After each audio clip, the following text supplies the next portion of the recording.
Pada saat itu, Xian membuka matanya. Xiao, Han Tian, Montesi, dan Hiro berada tepat di depannya, karena mereka tidak pernah meninggalkannya terlalu jauh. Mereka semua telah tinggal di wilayah kabut awan. Dia merasakannya sebentar dan kemudian terkekeh saat dia mendapati langit tidak berujung, dan penghalang wilayah tidak berarti apa-apa baginya. Tawanya menarik perhatian orang-orang. Akhirnya kau bangun, Meiji menghela napas lega. Sudah berapa lama? Xian bertanya sambil tersenyum. Sejak Desolate pergi, sudah 13 tahun, jawab Meiji. Oh, jadi tidak terlalu lama. Xian mengangguk sementara bintang-bintang berkelap-kelip dalam di matanya. Sepertinya ada dua galaksi besar di matanya, membuatnya tampak misterius dan mendalam.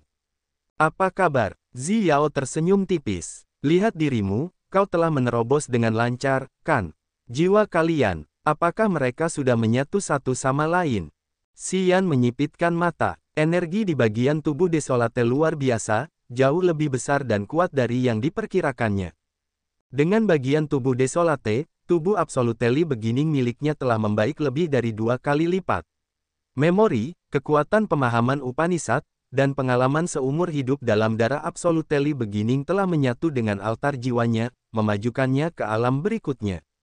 Namun, rekan jiwanya belum menyatu sepenuhnya dengan jiwa inangnya, dan itu di luar dugaannya.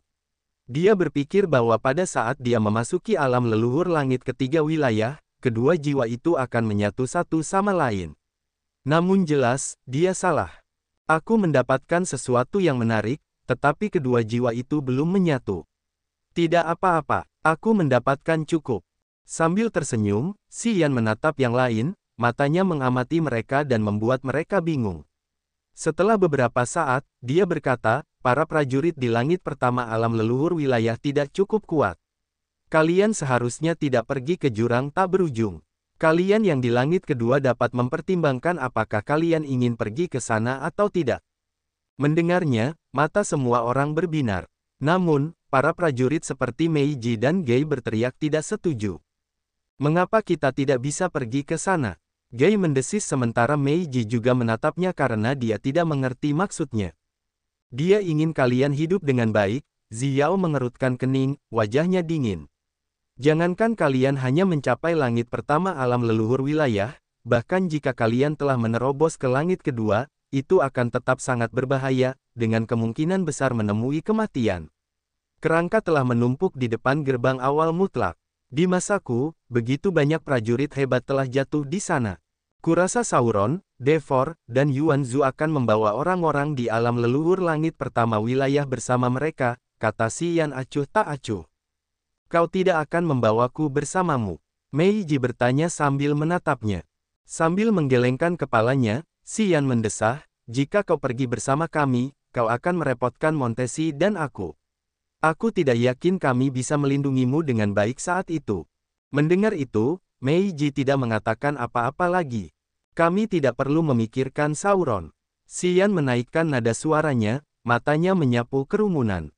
5 tahun. Aku memberi kalian waktu 5 tahun untuk membereskan barang-barang dan urusan klan kalian, atau kalian dapat melakukan apapun yang kalian inginkan agar tidak menyesal nanti. Setelah 5 tahun, kita akan berkumpul di benua batu surgawi dan pergi ke gerbang awal mutlak bersama-sama. Hidup atau mati, itu akan menjadi kehendak Tuhan saat itu. Baiklah, Han Tian, Hiro, dan Montesi setuju. Tanpa bicara lebih lanjut, Xian membuka pintu masuk wilayah untuk menuju benua batu surgawi. Dengan itu, para ahli dari berbagai klan berangkat ke klan mereka melalui benua batu surgawi. Meiji pergi dengan marah setelah berteriak, aku bisa menerobos ke langit kedua alam leluhur wilayah dalam 5 tahun. Xian melihatnya pergi sambil tersenyum. Tak lama kemudian, hanya para prajurit yang berhasil lolos dari wilayah Desolate yang tersisa di benua batu surgawi. Ming Hao, Xuan He, Frederick, dan Kaisar Hiu Laut tersebar di seluruh benua. Mereka berkultivasi secara asketis atau mengajarkan prinsip-prinsip Upanishad yang kuat kepada rekan-rekan mereka. Sial, sial, telapak tangan Xian retak dan tetesan darah berwarna merah delima mengalir dari luka sayatan itu, berisi energi yang kental. Tetesan-tetesan itu membengkak dengan aneh, berubah menjadi banyak klon Xian. Para Xian itu tampak persis seperti dirinya, dan karena mereka diciptakan dari darahnya, mereka juga memiliki segel jiwanya. Mereka adalah klon asli Xian sendiri. Saat Xiao memperhatikan mereka, para Xian itu tersenyum dan terbang menuju berbagai daerah di benua batu surgawi dan wilayah kabut awan. Mereka pergi ke keluarga Yang, untuk mencari Xia Xinyan, keempat wanita dari kelompok Qing Tingdong, untuk minum bersama Jie Ji dan Bao Ao, atau untuk mencari Feng Rao dan Sang Ying Yue. Klon Xian meninggalkan tubuh aslinya untuk mencari keluarga dan teman-temannya, kekasih-kekasihnya, dan kawan-kawan. Sementara itu, tubuh aslinya tetap berada di daerah terlarang gurun di benua batu surgawi, menghadap Xiao.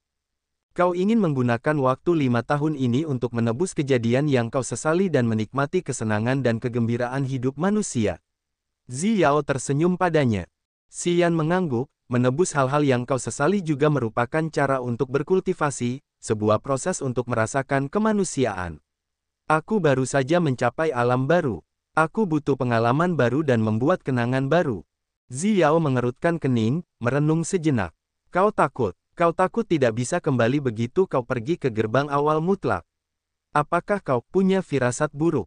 Xian memaksakan senyum. Aku benar-benar takut. Bukan hanya aku, semua orang takut. Han Tian, Hiro, Montesi, siapa yang tidak takut? Kalian juga takut, karena Tuhan tahu apa yang ada di balik gerbang itu. Itu bisa jadi kiamat. Siapa tahu? Xiao terdiam. Xian memejamkan mata dan tidak berbicara lagi. Meskipun tubuhnya masih ada, kesadaran jiwanya telah meninggalkannya untuk tinggal bersama teman-teman dan keluarganya. Dia bepergian untuk menebus momen-momen indah yang telah terlewatkan karena dia harus mengejar dan berjalan di jalan untuk memperkuat dirinya sendiri. Dia harus bertemu beberapa orang untuk menebus penantian mereka. Itu adalah tanah biasa di wilayah kabut awan, dan Mu Yudai telah memulihkan penampilannya yang cantik. Dia mengenakan gaun hijau, berkultivasi sendirian di hutan yang mirip dengan hutan gelap. Dia duduk di dalam ruangan bambu yang dia bangun sendiri, memainkan senar, hatinya tenang. Pada saat itu, seorang pria berjalan melalui hutan di tengah melodinya yang manis. Mu Yudai mendongak saat mendengar suara langkah kaki yang berderak, tercengang saat melihat pria itu datang. Di daratan lain di wilayah kabut awan, Feng Ke dan Feng Rao berada di dalam gunung. Melihat awan berkabut di kejauhan, Feng Ke berkata, masa lalu sudah berakhir. Dia bukan lagi seseorang yang bisa kita jangkau. Jarak antara kamu dan dia seperti jurang yang sangat lebar antara langit dan bumi. Mungkin, dia telah melupakanmu. Feng Rao bingung, berbicara dengan acuh tak acuh, dia hanya sibuk. Feng Ke mendesah dalam hati dan tidak berbicara apapun lagi. Dulu dia bilang dia menaruhku di dalam hatinya, gumam Feng Rao. Pada saat itu, seorang pria mendarat dari langit, duduk di gunung tepat di sebelah Feng Rao secara tiba-tiba dan tanpa tanda apapun sebelumnya. Feng Rao terkejut saat dia menoleh untuk melihat pria itu, air mata masih mengalir di matanya. Feng Ke bingung, tetapi dia segera membungkuk dengan hormat dan kemudian pergi tanpa suara. Ayo, minumlah denganku. Di kota lain, Xian sedang memegang botol, minum bersama Bao Ao dan Jie Jie. Mereka membicarakan banyak hal tanpa mengkhawatirkan kematian dan kehidupan. Mereka hanya ingin minum dan bersenang-senang dengan teman-teman mereka saat itu. Sosoknya muncul di samping teman-temannya, berpesta dan mengobrol dengan mereka. Xian akhirnya melakukan banyak hal untuk menebus apa yang telah ia lewatkan dan sesali. Demikian pula, setelah Han Tian, Hiro, dan Montesi kembali ke klan mereka, mereka mendokumentasikan pengetahuan mereka tentang Upanishad kekuatan, memilih murid-murid berbakat untuk mengajar dan mengatur banyak hal dari klan mereka. Semua itu untuk mempersiapkan masa depan. Waktu berlalu dengan cepat, dan 5 tahun berlalu dengan cepat. Setelah 5 tahun ini, di gurun yang sama di benua batu surgawi, tubuh asli Xian ditutupi banyak pasir, yang membuatnya tampak seperti patung tua. Xiao juga tidak bergerak, setelah bermeditasi selama 5 tahun di depannya. Pasir menempel padanya juga, dan dia tidak memiliki pesona seperti biasanya. Pada saat itu, beberapa siluet muncul dari kehampaan yang gelap. Mereka adalah Han Tian, Hiro, Montesi, Dracula, Judy, dan Kaisar Hiu Laut. mereka berjalan menuju Xi'an seperti yang telah mereka rencanakan, setelah menyelesaikan urusan mereka di klan mereka. Pada saat ini, mereka tidak memiliki apapun yang mengikat hati mereka, dan tidak ada kekhawatiran tentang kematian atau kehidupan mereka. Mereka tidak banyak bicara. Setelah mereka tiba, mereka hanya duduk, menunggu dalam diam. Sementara itu, banyak Xi'an terbang menuju dari benua batu surgawi atau wilayah kabut awan. Di bawah tatapan semua orang yang tercengang, mereka bergabung ke dalam tubuh inangnya. Setelah beberapa saat, Xi'an membuka matanya yang cerah. Dia mengibaskan pasir di tubuhnya sambil menyeringai, lalu berbicara kepada Xiao. Kita harus pergi. Xiao mengedipkan bulu matanya, bangkit sambil tersenyum. Pelangi kristal berputar di sekitar tubuhnya, menyebabkan debu dan pasir menghilang. Dia mengangguk, wajahnya cerah. Kita harus pergi. Sebuah sungai lava mengalir dari kehampaan, yang kemudian berubah menjadi bentuk leluhur naga saat dia tertawa riang. Aku beruntung saat itu. Bawalah aku bersamamu, hahaha. Oh, mata Hantian berbinar saat dia mengujinya, tidak percaya kau bisa menerobos secepat itu. Luar biasa. Leluhur naga kadal datang, membungkuk hormat kepada Xiao. Terima kasih telah memberitahuku di mana leluhurku dulu berkultivasi. Kalau tidak, aku tidak akan bisa menerobos dengan cepat. Xiao mengangguk. Di mana Meiji? Apakah dia juga menerobos? Xian bertanya kepada Montesi. Entahlah, Montesi menggelengkan kepalanya, dia tidak kembali ke klan bersamaku, meninggalkanku di tengah jalan. Kudengar dia tinggal di dasar laut-laut pemusnahan. Dia membunuh Ricardo, tetapi aku tidak tahu apakah dia berhasil menembus batas. Jika wilayahnya meningkat, kurasa dia akan datang. Wilayah Ricardo tidak rendah. Jika dia membunuh Ricardo, kurasa dia berhasil menembus batas. Xian memejamkan mata, mencari-cari. Setelah beberapa saat, dia membuka mata, tersenyum aneh. Dia sedang dalam perjalanan ke sini. Haha, dia berhasil menembus batas. Semua orang cukup terkejut mendengarnya. Ketika Meiji pertama kali mengenal Xian, dia kesal saat mencari cara untuk mendapatkan energi gelap. Saat itu, wilayah leluhur alam tidak dapat dijangkaunya. Sudah berapa lama? Sekarang, Meiji telah mencapai langit kedua wilayah leluhur alam, dan dapat berdiri bahu-membahu dengan Montesi, Hiro, dan Hantian. Orang-orang tidak dapat menahan diri untuk tidak melihat Xian, mata mereka tampak aneh. Mereka mengerti bahwa Meiji bisa mendapatkan apa yang dimilikinya saat ini berkat Xian. Kalau tidak, dengan kemampuan pribadinya, dia akan membutuhkan ribuan tahun hanya untuk mengumpulkan energi. Xian bukan hanya membuat keajaiban bagi dirinya sendiri, tetapi dia juga bisa menciptakan keajaiban bagi orang lain di sekitarnya. Jurang tak berujung. Seberkas cahaya seperti pelangi melesat dari kehampaan, mencapai lautan awan tebal. Banyak orang menunggangi pelangi itu, saat pelangi itu mendarat, mereka muncul satu demi satu. Mereka adalah Xian, Hantian, Xiao, dan yang lainnya. Jurang tak berujung sedingin es dan sunyi senyap, tanpa aura makhluk hidup. Jauh di dalam kehampaan kelabu itu terdapat bebatuan berapi yang menghujani dengan ganas, jatuh ke dalam begitu banyak jurang gelap. Setelah tiba di sana, mereka semua melepaskan kesadaran jiwa mereka. Namun, yang mereka rasakan hanyalah ruang kosong tanpa akhir dalam jangkauan persepsi mereka. Tempat ini adalah dasar alam semesta. Rumor mengatakan bahwa itu adalah area yang melarang makhluk karena merupakan tempat roh, bintang yang hancur, dan wilayah yang menghilang. Orang-orang yang hadir berkumpul dan mengamati, memang menemukan banyak planet jatuh dan wilayah retak seperti bola karet yang meledak, semuanya jatuh ke jurang itu. Jadi, tempat ini adalah jurang tak berujung. Tempat yang melarang makhluk untuk masuk. Meiji adalah orang terakhir yang tiba. Dia mengerutkan kening saat sinar cahaya melesat dari matanya seperti listrik dingin. Aku tidak melihat sesuatu yang istimewa di sini. Xian berdiri di tengah kerumunan, menginjak awan keberuntungan 5 warna. Dia menyipitkan mata saat menggunakan kesadaran jiwanya untuk menjelajah. Tiba-tiba dia merasakan perasaan aneh namun ajaib yang tidak bisa dijelaskan. Dia merasa sudah berada di sini sejak lama sekali. Perasaan ini membingungkannya, karena entah bagaimana tidak terbayangkan. Jadi, dia tidak memberi tahu siapapun dan tetap bersikap skeptis. Tidak ada orang di sini. Karena Sauron telah mengundang kita beberapa kali dan betapa mendesaknya dia, kurasa dia harus menjaga tempat ini. Montesi mengenakan gaun putih bersih, sosoknya yang mungil semanis malaikat kecil. Dia mengitari area tersebut, dan ketika dia kembali ke titik awalnya, dia memasang wajah canggung. Han Tian dan Hiro juga bingung. Sebelum mereka datang, mereka mengira akan bertemu dengan tim Sauron atau Yuan Zhu. Karena itu, mereka telah bersiap untuk pertarungan instan. Orang-orang itu ada di sini, tetapi mereka bersembunyi dengan baik, kurasa.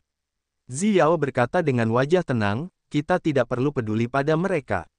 Bahkan jika mereka ada di sini, mereka tidak akan mengganggu kita. Mereka akan tetap membantu kita, sampai. Xian menggunakan menara simbol kekuatan Upanishad untuk membuka gerbang awal mutlak, saat itulah mereka akan muncul. Mendengar itu, semua orang mengerti situasinya. Menara simbol kekuatan Upanishad yang didapatkan Xian merupakan faktor penting, dan memang kuncinya, untuk membuka gerbang awal mutlak. Bagi Sauron, Devor, dan Yuan Zhu, Xian adalah elemen utama yang harus mencapai gerbang awal mutlak dan membukanya. Setelah itu, mereka dapat melaksanakan rencana mereka. Semua orang yang ingin memasuki gerbang awal mutlak membutuhkan Xian untuk membukanya. Jadi, sebelum dia melakukan apapun dan sebelum gerbang awal mutlak terbuka, bahkan jika mereka berada di jurang tak berujung, mereka akan mencoba yang terbaik untuk bersembunyi dan menahan diri. Mereka harus memperlancar jalan bagi Xian. Semuanya adalah untuk membuka gerbang awal mutlak. Jadi, sebelum gerbang awal mutlak terbuka, kita tidak perlu khawatir tentang apapun. Han Tian tertawa terbahak-bahak. Dia segera tenang, merilekskan lehernya yang kaku. Kalau begitu, kita akan melawan mereka setelah kita melewati gerbang awal mutlak. Kita bisa bersantai untuk saat ini. Dia benar, kita tidak perlu berhati-hati sekarang. Jangan membuat sarafmu begitu tegang. Xian melihat ke suatu arah sambil berbicara dengan Ziao, di sana, kan? Benar, Ziao memiliki cahaya aneh di matanya karena dia cukup terkejut. Kamu bisa merasakannya. Bukan aku, Xian menggelengkan kepalanya. Saat yang lain kagum, dia menunjuk kepalanya. Itu menara simbol kekuatan Upanishad. Menara itu samar-samar menunjukkan jalan kepadaku. Begitu kita sampai di sini, menara itu mulai bergoyang seolah ingin lari dari kepalaku. Menara itu sedikit gelisah. Mata Ziao berbinar saat dia mendesis, Sauron memang punya beberapa kemampuan. Jika kau berkata begitu, memang benar bahwa gerbang awal mutlak akan segera terbuka. Kalau tidak, menara simbol kekuatan Upanishad milikmu tidak akan bertindak aneh. Berhenti sebentar, dia memasang wajah serius sambil merendahkan suaranya. Kalau begitu, kita tidak perlu berpikir lagi. Ayo kita pergi ke gerbang awal mutlak dulu. Kemudian, dia menginjak pelangi, menuju ke arah yang ditunjukkan Xian. Pelangi itu meluncur di atas banyak jurang misterius dan dalam tanpa jeda, menghubungkannya dan menciptakan pemandangan yang luar biasa. Orang-orang saling bertukar pandang saat mereka dengan tenang mengikuti pelangi, meluncur di atas jurang gelap yang misterius. Banyak planet jatuh di atas kepala mereka seperti hujan yang berapi-api. Saat para prajurit menggunakan kekuatan mereka untuk membuat perisai, hujan api meledak, mengirimkan begitu banyak percikan api yang cemerlang. Leluhur naga kadal, Meiji dan Kaisar Hiu Laut harus melambat di bawah hujan planet yang hancur. Wajah cantik Meiji sekarang berat, keringat membasahi dahinya yang halus. Kabut dingin melayang di sekelilingnya, membekukan lingkaran perlindungannya. Namun, lingkaran perlindungannya menipis di bawah serangan terus-menerus. Itu tampak rapuh, seolah-olah bisa pecah kapan saja. Pada saat ini, dia akhirnya tahu mengapa Xian tidak ingin membawanya ke sini. Dia hanya menjaganya. Jika dia masih di alam leluhur langit pertama wilayah, dia tidak akan bisa menahan hujan api dari kehampaan. Dia akan segera menguras kekuatan dewanya, yang akan mengekspos tubuhnya, potongan-potongan api yang ditembakkan itu kemudian akan membombardir tubuhnya hingga menjadi adonan. Kemampuanmu tampaknya tidak cukup. Xian berbalik dan berhenti. Saat dia melepaskan energinya, hujan api di atas Meiji berdesis di dalam pusaran yang telah dilepaskannya. Setelah beberapa detik, bintang-bintang api berkumpul menjadi 7 bintang kristal yang terang yang sebesar gunung.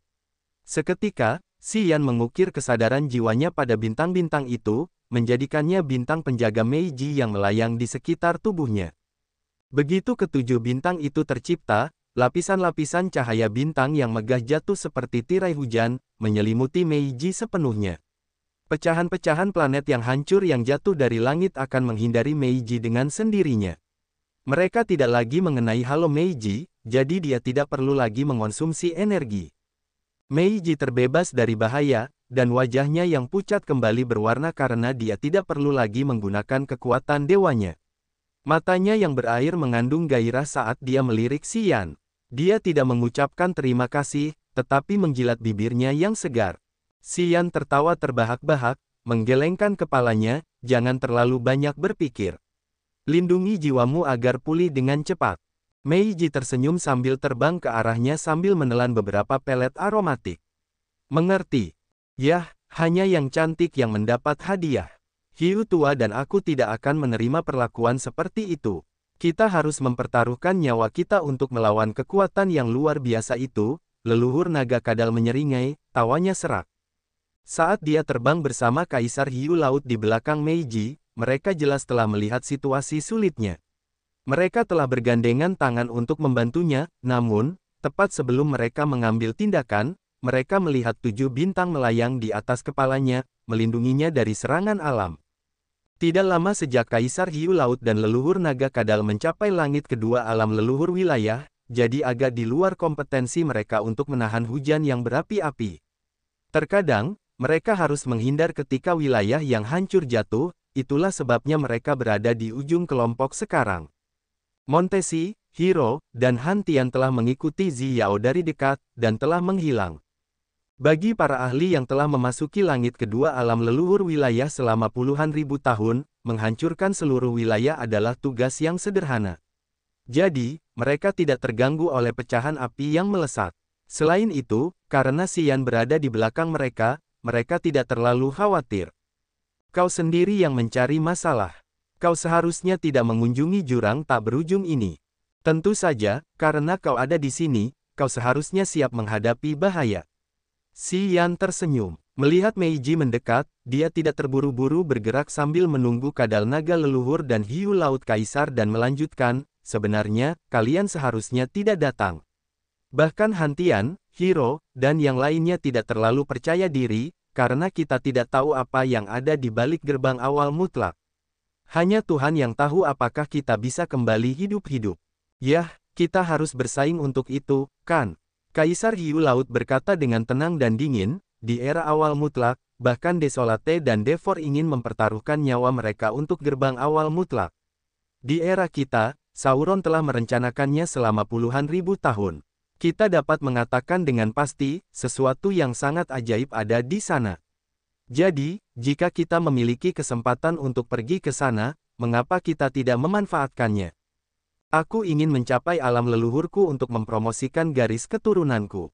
Aku harus pergi ke sana. Leluhur naga kadal terdengar serius, lalu tiba-tiba mendesah, sulit untuk memprediksi masa depan. Ketika aku bertemu denganmu di bintang kadal naga, kamu berada di alam dewa yang baru lahir. Setelah ratusan tahun, kamu telah mencapai langit ketiga alam leluhur wilayah. Meskipun aku tahu kamu akan memiliki masa depan yang cerah, aku tidak percaya kamu bisa mencapai level ini. Benar, Meiji tersenyum menawan. Aku juga mengenalnya di tempatmu. Saat itu, aku ingin membunuhnya untuk mendapatkan klon jiwa Desolate. Aku tidak menyangka akan mendapatkan hasil yang mengerikan itu. Saat mengejarnya, aku tenggelam. Xian telah mengerahkan kekuatannya untuk membuat planet-planet yang hancur itu menyerah saat mereka berempat mengobrol di sepanjang jalan menuju gerbang awal mutlak. Setelah waktu yang lama, Xian menerima pesan jiwa Ziyao dan dia berkata, "Kita harus bergegas. Tim Ziyao sudah tiba. Mereka khawatir jika kita mendapat masalah." Mendengar itu, mereka berhenti tertawa dan mengobrol. Saat Xian menuangkan lebih banyak energi, mereka semua mempercepat langkah. Setelah waktu yang lama, mereka berhenti di sebuah jurang besar yang tampak seperti danau yang luas, dingin, dan gelap. Lapisan luar jurang itu seperti cermin, dengan miliaran simbol awal mutlak yang berkedip dan bergoyang seperti kumpulan kecebong. Setiap detik, mereka berubah menjadi formasi baru, semuanya begitu absurd dan misterius. Tim Ziyao menunggu mereka tepat di depan jurang yang dalam itu. Mereka semua memasang wajah tegas saat menyaksikan simbol-simbol awal mutlak itu. Begitu Xian tiba, dia merasa terguncang saat menara simbol kekuatan Upanishad terbang keluar dan melayang di atas kepalanya tanpa terkendali. Menara simbol kekuatan Upanishad tiba-tiba memancarkan sinar cahaya yang cemerlang sementara semua jendela di menara itu terbuka. Simbol-simbol awal mutlak yang tak terhitung jumlahnya terbang keluar dari menara seperti awan roh, menuju gerbang awal mutlak. Mata semua orang bersinar dengan cahaya ajaib, merasa gembira setelah melihat jurang. Sudut lain dari jurang tak berujung. Semburan cahaya menyilaukan melintasi udara dan melesat ke salah satu jurang. Seperti pusaran atau danau yang berputar, kekuatan takdir yang mengerikan muncul. Swiss. Sauron berjalan keluar dari jurang itu. Dia mengenakan jubah perak kuno, rambutnya diikat menjadi sanggul. Dia tampak tenang dan dingin seperti seorang sarjana dengan ketenangan dan ketenangan alami. Dia menyilangkan lengan di depan dada dan menatap gerbang awal mutlak di kejauhan, matanya semakin cerah. Bayangan melayang dari jurang itu. Mereka adalah Zhenru, Chantesi, Van Delay, dan beberapa ahli dari klan lain, semuanya berada di alam leluhur teritori. Orang-orang itu datang untuk mengikuti Sauron, mempertaruhkan nasib dan masa depan klan pada Sauron. Apakah mereka sudah sampai? Mata Zhenru berbinar dengan cahaya dingin. Dia mengatupkan rahangnya. Kita sudah menunggu begitu lama. Mereka seharusnya sudah sampai di sini. Wajah Sauron acuh tak acuh. Ya, Xian sedang menuju gerbang awal mutlak. Mereka akan segera sampai di sana. Lalu, apa yang kita tunggu? Desis Zhenru. Sauron tidak peduli padanya. Dia mengangkat kepalanya untuk melihat kekosongan tempat aliran cahaya jatuh. Dia melepaskan seberkas kesadaran jiwa. Kemudian dia tersenyum tipis, ayo pergi. Sebuah rolet besar muncul dari jurang itu, yang bertatahkan emas, perak, besi, batu, batu permata, dan berlian. Namun, tidak diketahui dari apa rolet ini dibuat karena ia melepaskan lingkaran cahaya emas yang terang. Rolet itu kemudian membesar hingga sebesar pulau dengan banyak garis yang saling bersilangan di permukaannya. Namun, garis-garis itu tidak diam. Mereka bisa bergerak seperti meridian manusia atau sungai surgawi. Begitu rolet itu muncul, semua orang merasa tidak aman seolah-olah masa depan mereka berada di bawah kendali seseorang, nasib mereka terikat. Rolet takdir, ini adalah senjata ilahi yang tidak ada di era awal mutlak. Sauron telah menempanya sendiri. Segala sesuatu di dunia ini, termasuk wilayah yang sangat luas dan makhluk hidup, memiliki serangkaian takdir yang dapat dihubungkan dan dicari oleh Roulette of Fate. Begitu Roulette of Fate muncul, ia melayang di bawah Sauron. Roulette itu kemudian membawa semua orang dan bergerak dengan ganas menuju gerbang awal mutlak. Ledakan, ledakan, ledakan. Saat planet-planet yang terfragmentasi dan wilayah yang hancur jatuh dari langit dan menghantam Roulette of Fate, mereka langsung menjadi debu dan berubah menjadi energi murni sebelum menghilang. Zhenru, Chantesi, dan Van Delay berdiri di atas roulette besar itu tetapi mereka semua merasakan sentakan di jiwa mereka seolah-olah mereka memiliki tali tegang di jiwa mereka yang bisa putus kapan saja. Mereka semua ketakutan saat melihat Sauron, jiwa mereka gelisah tak menentu. Mereka tiba-tiba menyadari bahwa selama roulette takdir membatasi untaian takdir mereka di dalam jiwa mereka, begitu ditarik putus, jiwa mereka akan lenyap seketika. Tanda pisah tanda pisah tanda pisah tanda pisah tanda pisah tanda pisah tanda pisah tanda pisah tanda pisah tanda pisah. Sudut lain, terowongan hitam tercipta di kehampaan. Terowongan itu berputar dan berubah menjadi lubang hitam yang menelan. Edgar, Rupert, Serene Prison, dan Yuan Zhu keluar dari lubang hitam itu. Cahaya tajam terpancar dari mata mereka, membuktikan bahwa kekuatan mereka meningkat dengan cepat. Yuan Zhu berada dalam wujud manusianya. Setelah keluar dari lubang hitam, dia menatapnya dengan tatapan rumit dan berkata, lama tidak bertemu. Aku tidak pernah menyangka kita akhirnya akan bertemu lagi di akhir sebuah era. Lubang hitam itu tiba-tiba menyusut menjadi titik hitam dan meledak. Sosok muncul dengan kegelapan yang menyelimutinya. Orang ini adalah bayangan hitam dan tidak seorang pun dapat melihat fitur wajah atau tubuhnya. Begitu dia muncul, cahaya bintang di sekitarnya padam. Semua sumber cahaya ditelan. Seluruh dunia menjadi lebih gelap. Edgar dari klan Devoring berdiri dengan hormat ketika dia melihat bayangan hitam itu karena dia dipenuhi rasa takut. Itu adalah Devor, leluhur klannya. Seluruh anggota klan Devoringnya lahir dari darah dan jiwa pria ini. Di wilayah Desolate, aku, Hui, dan Desolate menjadi tidak aktif. Saat itu, Desolate terbagi menjadi 5 bagian. Jika kamu punya nyali untuk masuk ke sana, di wilayahmu, kamu bisa memurnikan tubuhnya sepotong demi sepotong. Mungkin tidak akan ada Desolate nanti. Devor menatap Yuan Zhu. Suaranya rendah dan samar-samar seperti jiwa yang menangis, yang tidak enak didengar. Sayangnya, kamu selalu menjadi pengecut. Kamu tahu dia dibungkam di wilayah Desolate tetapi kamu tidak berani mengganggu. Rupert dan penjara Serene terkejut. Ketika mereka melihat Yuan Zhu, mereka memasang wajah aneh. Yuan Zhu tidak marah karena dia tahu betapa menakutkannya bayangan di depannya. Dia tahu bahwa pria ini adalah mimpi buruk semua makhluk di era awal mutlak. Jika Desolate tidak lebih menonjol darinya, pria ini akan menjadi Demogorgon saat itu. Di era awal mutlak, ketika Devor memiliki kekuatan tertingginya, Yuan Zhu harus menghindarinya. Seiring berjalannya waktu, ketika Devor belum pulih sepenuhnya, Yuan Zhu telah mengumpulkan kekuatan untuk seluruh era. Itulah sebabnya dia berani berdiri di depan Devor tanpa khawatir akan langsung berubah menjadi abu oleh kekuatan melahap itu. Wilayah Desolate adalah wilayahnya. Di wilayahnya, dia adalah satu-satunya dewa dan satu-satunya dewa yang dapat membuat aturan. Yuan Zhu memaksakan senyum dan tidak berusaha menyembunyikan rasa takutnya. Terutama ketika aku tahu bahwa kamu dan Hui juga ada di dekat sini. Bagaimana mungkin aku mengambil risiko? Devor mendengus. Kau sudah menjadi pengecut selama 1 era. Bagaimana mungkin kau punya nyali untuk datang sekarang? Kau tidak berani pergi ke gerbang awal mutlak untuk bertarung tahun itu. Mengapa kau berani melakukannya sekarang? Yuan Zhu tersenyum tenang. Karena kalian lebih lemah dan aku lebih kuat sekarang. Tidak jauh lebih kuat dari tahun itu, Devor mengamatinya dan berbicara dengan santai. Yah, kau lebih berhati-hati dan pengecut daripada tahun itu. Kuharap kau bisa menghentikan Hui. Aku tidak menyangka kau akan menawarkan lebih banyak bantuan. Yuan Zhu tersenyum dan tidak mencoba untuk bertengkar. Bagi rekan-rekannya, dia selalu memiliki akal sehat. Ayo pergi ke gerbang awal mutlak.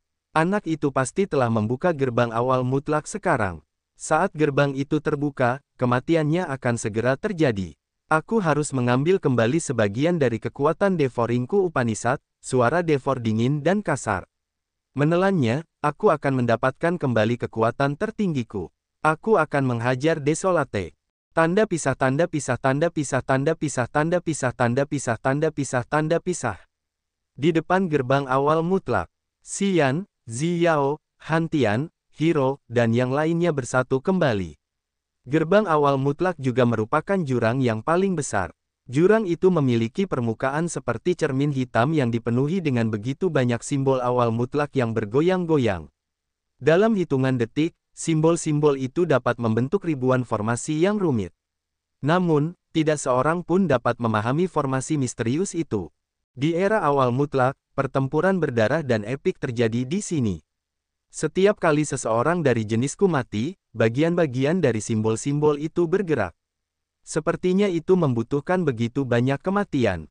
Sayangnya, ketika kita hampir semua mati, gerbang itu masih tetap tertutup. Ziyao menatap gerbang awal mutlak dan bergumam, saat lautan bintang mengalami perubahan besar, perang ras, planet-planet yang hancur, wilayah yang runtuh, semuanya untuk membuka gerbang ini. Sauron tidak salah. Dia telah memfasilitasi simbol-simbol itu untuk menghidupkannya kembali. Mendengarkannya, keraguan awal orang-orang pun sirna. Menara simbol kekuatan Upanishad bersinar dengan menyilaukan. Miliaran simbol terbang keluar dan jatuh di gerbang itu, terhubung dengan simbol-simbol di bawah sana. Sepertinya mereka ingin menciptakan semacam formasi. Xian tidak perlu melakukan apapun. Dia hanya berdiri dan menyaksikan menara simbol kekuatan Upanishad melakukan tugasnya. Pada saat ini, dia telah menjadi orang luar. Namun, tinggal di tempat ini, perasaan akrab yang dimilikinya menjadi lebih kuat. Dia merasa bahwa dia melihat gerbang ini sebelumnya, tetapi ketika dia mencoba memeras ingatannya, dia tidak mendapatkan apapun. Dia tidak tahu bahwa ketika jiwanya menembus ruang tak berujung untuk sampai ke dunia ini, dia melewati gerbang itu. Namun, pada saat itu, dia berada dalam bentuk jiwanya, yang hanya meninggalkan potongan-potongan samar ingatannya di dalam jiwanya. Karena jiwanya terlalu rapuh saat itu, dia tidak dapat mengingat apapun. Ledakan. Tiba-tiba, gerbang awal mutlak terbakar hebat. Begitu banyak simbol awal mutlak berubah menjadi kobaran api. Pada saat yang sama, jiwa Inang Xiyan berguling kesakitan.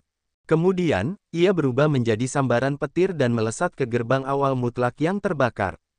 Saat orang-orang menonton, gerbang awal mutlak berubah drastis menjadi pusaran api besar, yang memiliki daya isap yang ekstrim. Daya isap itu sangat memengaruhi jiwa orang-orang. Tubuh Xiyan tidak mendengarkannya dan melambung seperti ngengat yang menuju ke api.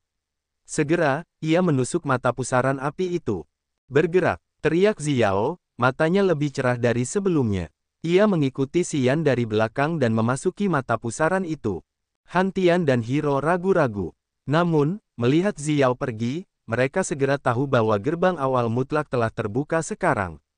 Mereka tidak punya waktu untuk merenung dan bergerak maju dengan cepat. Tak lama kemudian, kelompok pertama memasuki mata pusaran itu satu per satu. Jika dilihat lebih dekat, pusaran api itu diciptakan oleh simbol-simbol awal mutlak yang tak terhitung jumlahnya dan ditenagai oleh kekuatan asal mula. Pusaran api itu tidak berhenti setelah tim Xiyan melewatinya. Sebaliknya, pusaran itu terbakar lebih hebat seolah-olah tidak akan pernah padam. Boom, boom, boom, boom. Pada saat yang sama, energi yang sangat mengerikan berfluktuasi dari jurang-jurang di jurang tak berujung ini. Energi itu bahkan menjangkau alam semesta yang tak berujung di luar sana. Banyak area di domain laut ketiadaan runtuh terus-menerus. Semakin banyak wilayah hancur karena alasan yang tidak diketahui. Miliaran makhluk, termasuk para ahli yang kuat dari berbagai klan musnah bersamaan pada saat itu. Itu dimulai. Sauron berdiri di Roulette of Fate dan bergumam. Dia mempercepat roulette itu. Saat jurang-jurang itu meledak, Devor dan Yuan Zhu membawa Serene Prison dan yang lainnya, bergerak cepat. Devor dan Yuan Zhu terus-menerus terguncang saat darah dan daging di tubuh awal mutlak mereka mendidih. Jauh di langit, bola petir Qian dengan vitalitas yang sangat besar jatuh tiba-tiba. Secara samar-samar, bola petir Qian itu berisi pohon jiwa kehidupan yang menjulang tinggi di bumi. Pohon itu memenuhi setiap sudut bola petir dan melepaskan vitalitas yang tebal. Desolate juga tepat waktu. Itu adalah area hampa abu-abu gelap. Tidak ada sumber cahaya, kehidupan, pergerakan udara, atau apapun. Tidak ada apa-apa. Xiyan, Xiao, dan yang lainnya telah datang ke dunia seperti itu. Setelah melewati gerbang awal mutlak, orang-orang mendarat di area ini. Tidak ada jalan kembali juga.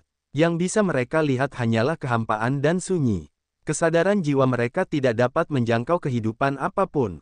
Semuanya begitu dingin dan sunyi. Apakah itu tempat yang ingin dikunjungi setiap makhluk bahkan dalam mimpi mereka? Mei Ji bingung dan melihat sekeliling. Sepertinya dia tidak bisa menerima ini. Tidak ada apa-apa di sini. Ya, tidak ada apa-apa di sini. Aneh sekali. Judy terbang berkeliling dan memeriksa. Ketika dia kembali, dia menggelengkan kepalanya karena terkejut. Apakah ada yang salah? Mungkin gerbang awal mutlak telah membawa kita ke wilayah lain. Orang-orang tidak tahu apakah harus tertawa atau menangis. Xiyan tampak termenung saat dia menggunakan kesadaran jiwanya untuk menjelajah lebih jauh. Dia tidak menjawab mereka. Xiao merasa skeptis. Dia melihat sekeliling tetapi dia tidak punya petunjuk. Mendengarkan yang lain, dia tiba-tiba menyela, lalu menurutmu apa yang tersembunyi di balik gerbang awal mutlak? Apa yang akan kamu temukan di sana? Semua orang terdiam. Setelah beberapa saat, kadal naga leluhur berbicara dengan lembut, kupikir akan ada sesuatu yang dapat membantuku berubah menjadi makhluk awal mutlak yang sebenarnya di balik gerbang awal mutlak. Itu dapat membantuku mencapai bentuk leluhurku tahun itu melalui darahnya di tubuhku. Kupikir itu akan memiliki rahasia waktu yang sebenarnya. Suara kekanak-kanakan Montesi muncul. Kupikir aku bisa menemukan sesuatu untuk memajukan alam leluhur wilayah lebih jauh. Itulah yang menjadi rumor. Ini untuk mendapatkan alam pamungkas setelah memasuki gerbang awal mutlak, bukan? Han Tian berkata dengan suara rendah.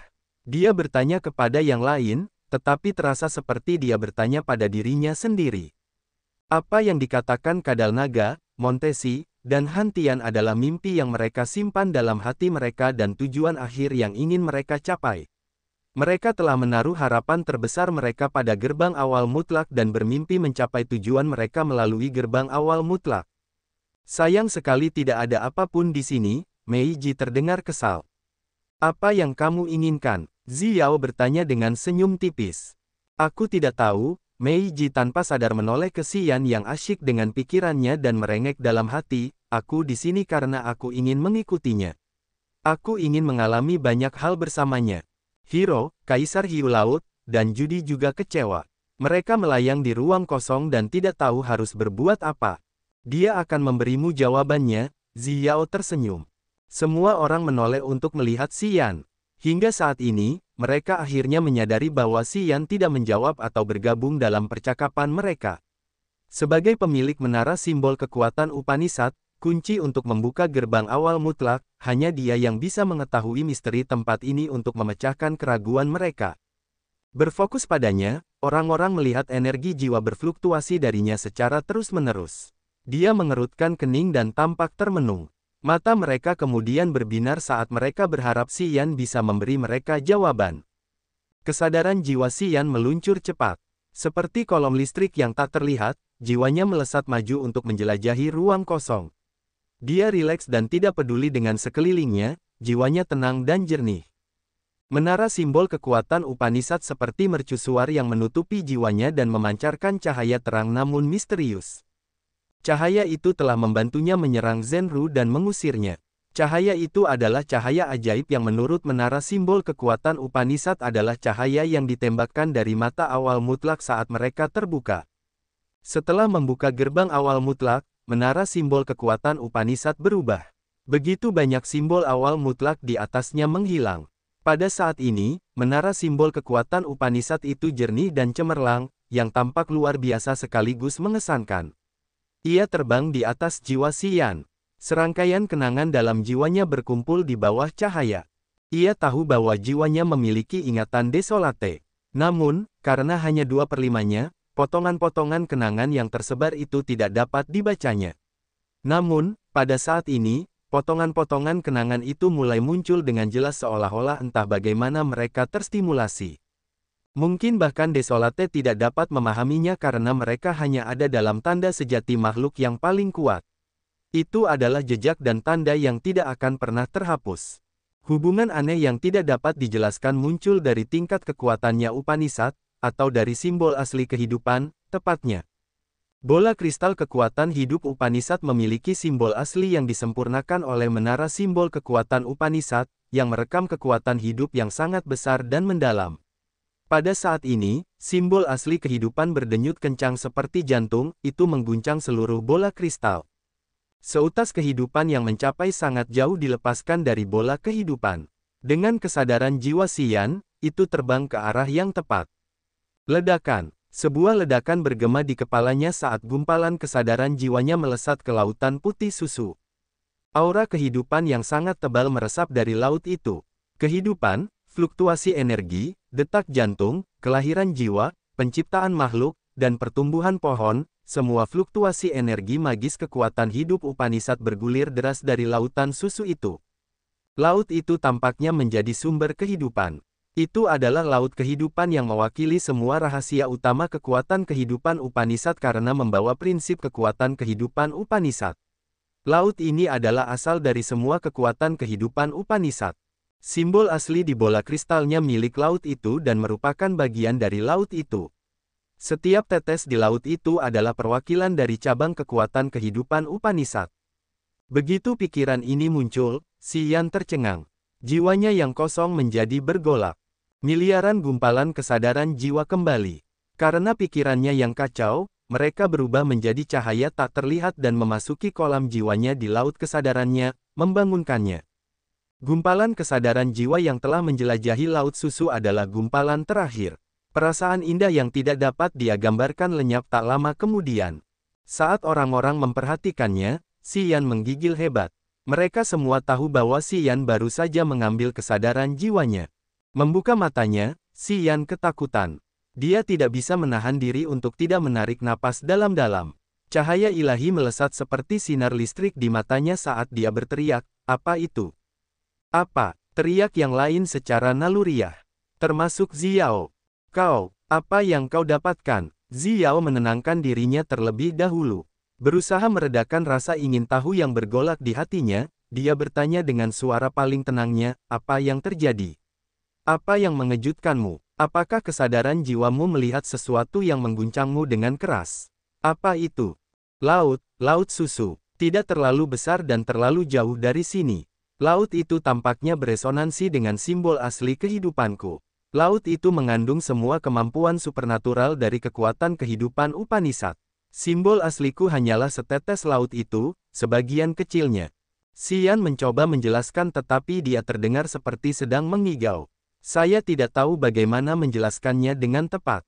Saya merasa bahwa laut adalah sumber dari semua Upanishad kekuatan kehidupan di dunia ini. Setiap prinsip, pemahaman, dan studi tentang Upanishad kekuatan kehidupan berasal dari laut itu. Semua orang mendengarkannya, wajah mereka bingung. Mereka tidak tahu apa yang coba dia katakan kepada mereka, mereka tidak tahu laut susu apa yang sedang dia bicarakan. Hanya Xiao yang memiliki cahaya menari-nari dengan gila di matanya, tubuhnya yang anggun bergetar. Sepertinya dia tahu sesuatu. Setelah beberapa saat orang-orang masih bingung, Xiao berhenti gemetar dan cahaya aneh di matanya menghilang. Bibirnya bergetar saat dia mencoba berkata dengan tenang, "Jika perasaanmu tidak salah, itu adalah laut kehidupan, asal mula kekuatan Upanishad, sumber dari semua Upanishad kekuatan kehidupan." Asal mula kekuatan Upanishad. Han Tian mengusap rambutnya yang acak-acakan seperti sarang burung.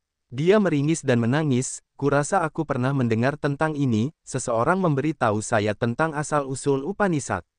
Sialan, apa itu? Apa artinya? Asal mula kekuatan Upanishad. Montesi tiba-tiba berteriak serak. Ia tersedak napasnya sendiri, wajah mungilnya dipenuhi ketakutan yang mendalam. Apakah itu? Apakah itu asal mula kekuatan Upanishad? Asal mula kekuatan Upanishad yang legendaris. Astaga, hal-hal seperti itu memang ada. Apa itu sebenarnya? Han Tian berteriak. Asal mula kekuatan Upanishad memiliki banyak nama yang berbeda. Misalnya, prinsip tertinggi menara simbol kekuatan Upanishad, prinsip menara simbol kekuatan Upanishad, prinsip takut, dan banyak lagi. Itu adalah bentuk akhir dari kekuatan Upanishad dan juga asal mula kekuatan Upanishad. Asal mula kekuatan Upanishad menyimpan semua perubahan dan kekuatan misterius dari kekuatan Upanishad tertentu. Jika semua makhluk awal mutlak diciptakan oleh awal mutlak dan jika awal mutlak ada, asal mutlak kekuatan Upanishad akan menjadi kekuatan Upanishad dalam tingkatan kekuatan Upanishad awal mutlak.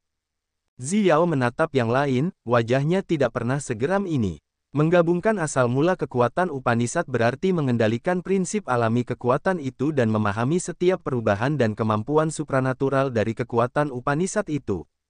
Kau akan menjadi satu-satunya dewa tertinggi dari kekuatan Upanishad itu. Mendengarnya, semua orang tercengang. Mereka terdiam dan memikirkan kata-kata Xiao. Tak lama kemudian, mata semua orang berbinar karena mereka begitu bersemangat. Mereka menatap Xiao dan Xian, menunggu konfirmasi terakhir mereka. Aku tahu kau menginginkan jawaban. Ya, jika awal mutlak memang ada, kurasa kita ada di kepalanya. Dan sekarang, kita ada di tingkatan kekuatannya Upanishad. Tempat ini memiliki asal mula kekuatan Upanishad dari semua kekuatan Upanishad. Itu adalah akar prinsip dan hal paling ajaib di dunia ini. Jika kau dapat menemukan prinsip kekuatan Upanishadmu di sini dan mendapatkan asal mula kekuatan Upanishad, kau akan menjadi satu-satunya dewa dari kekuatan Upanishad itu. Kau akan mendapatkan kemampuan supranatural yang tak seorang pun dapat bayangkan. Si Yan menegaskan. Semua orang bersorak kegirangan. Semua asal mula kekuatan Upanishad ada di sini, tetapi kalian harus menemukannya sendiri, tambah Xiao. Kalian harus menemukannya dengan kekuatan Upanishad kalian sendiri. Kita sampai di sini sebelum yang lain, itu berarti kita memiliki keuntungan. Kita harus bergegas menemukan asal mula kekuatan Upanishad dan menyatu dengan mereka. Jika tidak, saat Sauron, Devor, dan Yuan Zhu datang, pertempuran sengit akan dimulai. Teman-teman, kita harus mengikuti arus. Teman-teman, pergi dan dapatkan asal mula kekuatan Upanishad kalian. Xi Yan menyeringai. Kemudian, dia mengangguk kepada mereka dan berubah menjadi pancaran cahaya menuju ke arah yang baru saja dia ketahui. Dia mendapatkan targetnya terlebih dahulu. Laut kehidupan itu adalah asal mula kekuatan Upanishad dari kekuatan kehidupan Upanishad. Selama dia memiliki asal mula kekuatan Upanishad itu, kekuatan kehidupan Upanishadnya akan mencapai tingkat tertinggi, alam paling ajaib dan terakhir yang dapat dicapai oleh prajurit yang mengolah kekuatan hidup Upanishad. Saat Xi Yan pergi, yang lain tidak ragu lagi. Meskipun mereka tidak tahu lokasi pastinya, mereka mulai berpencar. Tempat yang mereka singgahi untuk sementara waktu adalah ambang gerbang awal mutlak, dengan demikian, tidak ada yang mengherankan. Selain itu, Xi Yan juga mengatakan bahwa laut kehidupan cukup jauh. Mereka secara alami berpikir bahwa asal mula kekuatan Upanishad dari kekuatan Upanishad mereka seharusnya tidak tepat di ambang pintu. Mungkin, itu akan sangat jauh dari sini. Karena mereka mengolah kekuatan Upanishad yang berbeda, asal mula kekuatan Upanishad relatif juga akan berbeda. Itulah sebabnya mereka tidak dapat berpasangan atau berkelompok untuk menjelajah. Dari tempat ini, Han Tian, Hiro, Montesi, dan yang lainnya berpencar saat mereka mendesak kekuatan Upanishad dan kesadaran jiwa mereka untuk merasakan dan mencari. Selama mereka melihat beberapa resonansi atau energi yang familiar, mereka akan segera mengambil tindakan. Han Tian, Judy, Gei, dan Dracula meluncur melalui ruang kosong, mencoba menemukan asal-usul kekuatan Upanishad dari kekuatan Upanishad mereka. Namun, mereka belum menemukan apapun. Tidak ada matahari, bulan, bintang, atau sumber cahaya apapun. Tidak ada gagasan tentang waktu di sini. Semua orang berusaha mencari lebih keras. Suatu hari, cahaya keemasan terpancar dari tubuh Hiro saat ia melepaskan kesadaran jiwanya, yang beriak menuju tempat yang sangat jauh. Tiba-tiba, simbol asli dalam tingkatan kekuatan Upanishadnya mengirimkannya getaran kecil. Hiro terguncang, ia segera menarik gumpalan kesadaran jiwa lainnya dan berlari ke arah yang dirasakan simbol asli.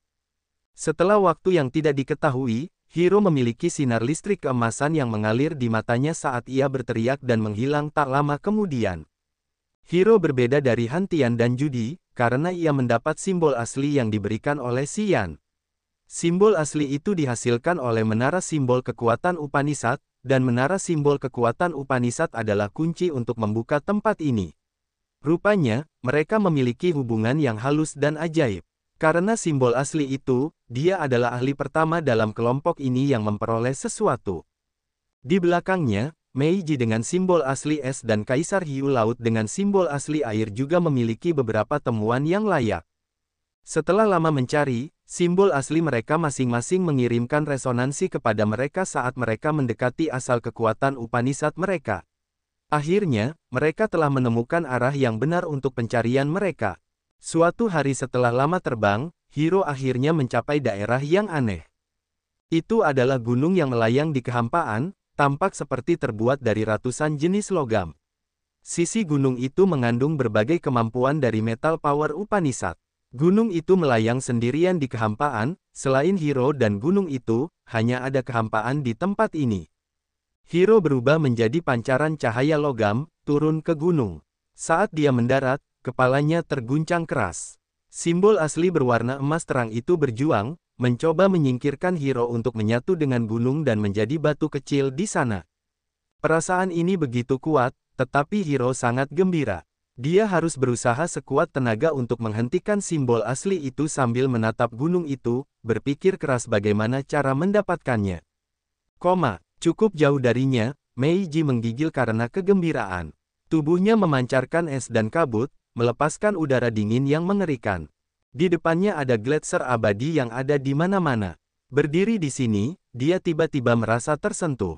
Simbol asli di kepalanya telah berubah menjadi kepingan salju, menari gelisah seolah-olah ingin menyatu dengan gletser di sana. Di tempat lain, Kaisar Hiu Laut menghadapi dunia yang berbeda, itu adalah setetes air yang sangat, sangat besar. Melayang di dekat tetesan air itu, Kaisar Hiu Laut tampak begitu kecil. Tetesan air yang melayang itu memiliki suara air yang berdesir dan bergumam. Kaisar Hiu Laut merasa begitu nyaman ketika melihat setetes air itu, jiwanya tenang dan nyaman. Saat ia mengolah Upanishad kekuatan air, ia merasa bahwa ia milik tetesan air itu, dan simbol asli yang dimilikinya juga setetes air yang seharusnya menjadi satu dengan tetesan besar itu. Ia memandang tetesan air itu dan melihat begitu banyak bentuk dan kemampuan Upanishad kekuatan air. Hanya berdiri di sini telah memberinya pengetahuan yang lebih dalam tentang air. Jika simbol aslinya tidak melayang dan terbang menjauh dari tingkatan kekuatan Upanishad-nya untuk bergabung dengan tetesan air itu, mungkin ia hanya akan berdiri di sini untuk mempelajari lebih lanjut tentang kekuatan air Upanishad. Hiro, Meiji, dan Kaisar Hiu Laut masing-masing memiliki simbol asli, yang berasal dari menara simbol kekuatan Upanishad. Mungkin karena ini, kepekaan mereka terhadap asal mula kekuatan Upanishad menjadi lebih tepat. Setelah sekian lama mencari, mereka semua memiliki sesuatu untuk dipanen. Mereka telah mencapai sumber kekuatan Upanishad masing-masing, tetapi mereka belum mengambil tindakan. Mereka sedang mempertimbangkan dan menemukan cara yang tepat untuk menyatu dengan asal mula kekuatan Upanishad. Pada saat yang sama, Hantian, Judy, dan Dracula juga sedang mencari. Karena mereka tidak memiliki simbol asli, itu lebih sulit bagi mereka. Oleh karena itu, tampaknya mereka harus bergantung pada keberuntungan mereka. Montesi juga bernasib buruk, meskipun dia memiliki simbol asli, dia telah menyimpang dari rute yang benar menuju asal mula kekuatan waktu Upanishad. Dengan demikian, dia semakin menjauh darinya. Xiao sedang mencari asal mula kekuatan Upanishad-nya, menjelajahi ruang kosong tanpa tujuan. Setelah waktu yang tidak diketahui, dia akhirnya berhenti, wajahnya tampak serius. Dia mengamati sisinya dan menemukan pusaran hitam sedalam gua gelap, dengan 8 pulau membentuk cincin segi 8 untuk menutupinya. Energi jahat yang mengerikan menyembur dari pusaran hitam itu, menundukkan pikiran orang-orang. Tepat setelah pandangan pertama, Xiao terguncang keras. Dia segera mengerti bahwa pusaran hitam dan 8 pulau itu terkait dengan Devour's Power Upanishad. Tempat ini adalah sumber dari Devouring Power Upanishad dan 8 kekuatan jahat lainnya. Itu juga kekuatan Upanishad Xian. Xiao bingung untuk sementara waktu. Dia bergerak menjauh dari pusaran hitam itu dan melepaskan kesadaran jiwanya untuk memanggil Xian, yang harus menyatu dengan asal mula kekuatan Upanishad ini. Jika Devour menemukan tempat ini dan bergabung dengan asal mula kekuatan Upanishad, wilayah kekuasaannya akan meroket luar biasa. Pada saat itu, Devour akan menjadi mimpi buruk Xian. Dia akan menelannya dengan mudah, menjadikannya nutrisi untuk kekuatannya. Xiao berhenti mencari asal mula kekuatan Upanishad-nya, dan sebaliknya, terus-menerus memperluas kesadaran jiwanya untuk menemukan Xian. Sayangnya, meskipun kesadaran jiwanya luar biasa, dia tidak dapat menutupi tempat ini sepenuhnya untuk menemukan Xian dan mengirimkan informasi kepadanya. Dia menjadi gugup dan bertanya-tanya apakah dia bisa meninggalkan tempat ini dan pergi mencari Xian. Namun, dia khawatir karena dia tidak dapat menemukan tengara apapun di sini. Xian, Hiro, Meiji, dan Kaisar Hiu Laut dapat menemukan asal mula kekuatan Upanishad karena simbol asli di kepala mereka. Tetapi begitu dia meninggalkan tempat ini, dia akan tersesat, dan tidak akan mudah untuk menemukannya lagi. Saat dia ragu-ragu, beberapa bayangan muncul di sudut terpencil tempat ini. Bayangan-bayangan itu perlahan muncul, pemimpin kelompok ini adalah Sauron dengan jubah perak kunonya, yang membuatnya tampak seperti orang bijak yang hebat. Begitu dia tiba, dia menutup matanya sementara energi jiwa berdesir hebat dari tubuhnya. Zhenru, Chantesi, Van Delay, dan beberapa ahli lainnya bereaksi persis seperti Meiji dan Hantian saat itu. Mereka sangat bingung saat mengamati ruang kosong itu, mengerutkan kening karena kecewa. Sauron bereaksi lebih cepat daripada Xian saat itu. Setelah kurang dari 1 menit, dia tersenyum saat membuka matanya sekali lagi. Tempat ini adalah tempat yang luar biasa yang menyimpan asal-usul kekuatan Upanishad, yang merupakan tingkatan kekuatan Upanishad. Kalian dapat berpencar untuk menemukan asal-usul kekuatan Upanishad yang terkait dengan kekuatan Upanishad kalian. Setiap kekuatan Upanishad yang ada di dunia ini memiliki asal-usul kekuatan Upanishad di sini. Namun, hanya ada satu asal-usul kekuatan Upanishad untuk setiap kekuatan Upanishad. Jika seseorang mendapatkannya sebelum kalian, kalian akan menyesalinya seumur hidup. Zenru dan Chantesi berbeda dari Meiji dan Hantian, karena mereka telah mendengar tentang asal-usul kekuatan Upanishad dari Sauron sebelum mereka datang ke sini. Mendengarkan Sauron, mata mereka memancarkan cahaya ilahi saat mereka membungkuk untuk mengucapkan selamat tinggal kepada Sauron dan pergi mencari kesempatan mereka dan menemukan asal-usul kekuatan Upanishad mereka. Sauron menyipitkan mata, melihat mereka pergi. Dia membungkuk untuk melihat kekosongan di bawahnya sambil bergumam pada dirinya sendiri. Jadi, semuanya benar. Demikian pula, di area lain di ruang unik ini, Devor, Yuan, Serene Prison, Edgar, Rupert, dan yang lainnya tiba. Tampaknya gerbang awal mutlak tidak tertutup setelah dibuka sekali. Siapapun yang bisa melewati jurang tak berujung dapat menemukan gerbang awal mutlak dan sampai ke tempat ini. Tidak ada apa-apa di sini. Serene Prison memasang wajah bingung saat dia tiba dan memeriksa sekeliling. Devor muncul sebagai bayangan hitam. Begitu dia tiba, dia mulai tampak agak samar. Jutaan tali hitam melesat dari tubuhnya seperti tentakel, menjangkau ke segala arah dan menghilang dalam waktu singkat. Yuan Zhu menyipitkan mata saat suara bergumam datang dari jiwanya saat dia melepaskan kesadaran jiwanya untuk memeriksa. Yuan Zhu tidak membuat orang menunggu lama. Dia menoleh ke Devor dan mereka berdua berteriak bersamaan saat mereka sangat gembira, itu tanah asal mula kekuatan Upanishad. Di area lain, bola petir Qian perlahan muncul, membawa pohon jiwa kehidupan yang menjulang tinggi. Tiba-tiba, bola petir itu menyusut dan meledak, dengan Desolate muncul dalam wujud manusia Ghost Hunter. Begitu Desolate sampai di tempat ini, banyak fragmen memori di kepalanya terstimulasi. Ruang cahaya yang luar biasa muncul dari kepalanya, di dalamnya, sinar cahaya melesat dan terjalin satu sama lain, menciptakan lautan cahaya yang indah namun rumit. Cahaya yang melesat itu sebenarnya adalah penampakan dari logam, kayu, air, api, tanah, udara, dan banyak Upanishad kekuatan.